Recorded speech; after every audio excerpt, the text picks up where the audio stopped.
আজকে আমাদের রায়গঞ্জে কঙ্গনা রানাওয়াত আসবে, তো ওকে দেখার জন্য দেখুন কত ভিড় হয়ে গেছে। রায়গঞ্জ একদম শিলিগুড়ি মোড় থেকে শুরু করে একদম হরিমোড় অবধি প্রচুর লাইন, প্রচুর লোক একদম সমাগম হয়ে গেছে। চারদিকে সবাই রাস্তার মধ্যে নেমে পড়েছে ওকে দেখার জন্য। দেখো লুকটা দেখো খালি, কত লোক, গোটা রাস্তা ভরে গেছে। এদিকে দেখুন হরিমোড় অবধি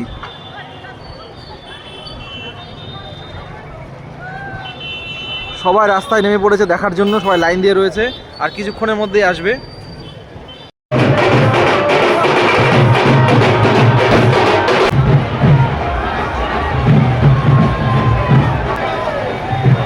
রিপোর্টার ঘিরে বসে আছে, রিপোর্টার ঘিরে বসে আছে না তাকায়।